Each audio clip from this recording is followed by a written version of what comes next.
Okay, here we are, 318 Ti. Gotta work on them, right? So today, we're getting some noise in the throw-out bearing, and so I figured, yeah, a couple hours I'll get this tranny in and out, not a big deal. Well, I guess if you knew what you were doing, it wouldn't be too bad. But I'll show you some of the problems, not really problems, but things you had to overcome to get the thing out. So, anyway, throw-out bearing's bad. I got a clutch kit off of eBay. Looks like it's the right kit. I'm pretty happy. I already got most of the car apart, so I'll just show you the highlights of where I saw some problems and how I overcame them. So let me crawl into the car. Okay, here you go. What I did, I dropped the exhaust. There's 4 bolts in the manifold. This is a 4-cylinder, so there's 4 bolts in the manifold up here. Let's see if I can see it. Sorry, I'm jumping around here. There you go, 4 bolts in that manifold. And they're pretty tough to get at. They're 17 millimeter.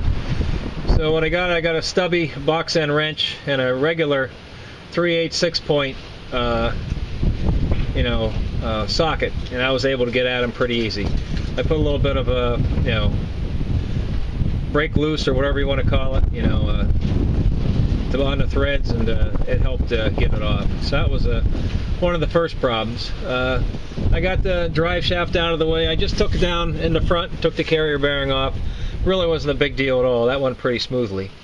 Then, you got to get all these bolts around the transmission housing here. And just watch yourself, because there's 3 different size bolts here. You got a large one here, you got a small one here, I think that's a 10.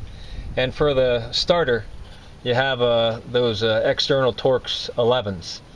And the starter was especially tough because the starters on this have 2 bolts and a pin. And I got the bolts out. That wasn't a big deal. Once you take the cross brace off for the transmission, drop it down, you can get the bolts out for the starter, no problem. But damn, that pin was stuck. So what I did is I restarted the bolts into the starter. I got about 10 threads into it, 10 turns.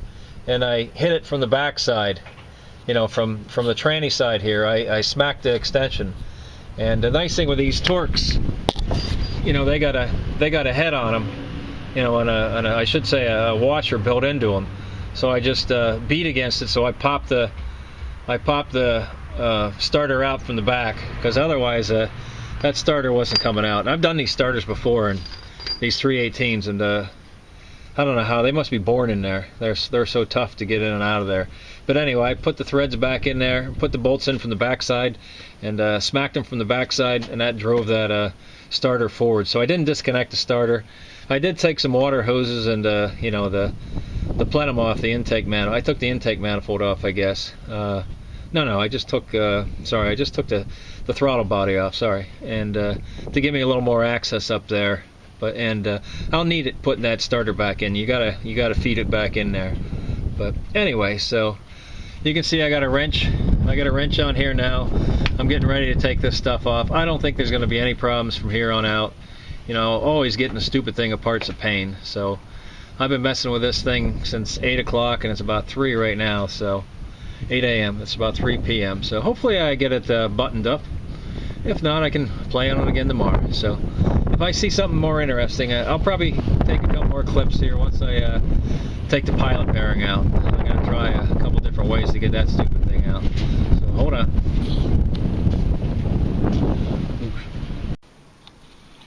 So here we are. We got the tranny out.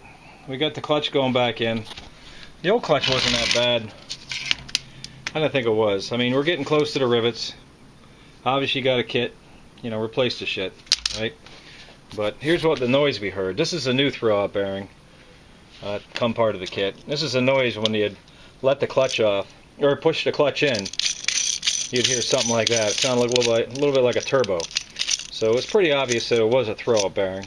But at the same time, probably a throw-out bearing from BMW is going to cost you $100 anyway. So for an extra $75, I got the whole clutch kit, and we'll throw it in there. So now you just put it together the way he took it apart. A little bit of swearing, a lot of coffee, and good to go, right? So I'll probably show you one more blurb before we're done here. But anyway, this is the noise we heard. You know, when you push the clutch in, when you run, you know, when you're going 40 miles an hour down the road, you didn't hear it, because reality, this thing stopped spinning, right? This thing only spins when you push the clutch in. This actually pushes the fingers, which disengages the clutch. So that's the only time that this thing spins, is when you have it engaged. So when you're cruising down the road, it stops. That's why you don't hear it. Okay? Have fun.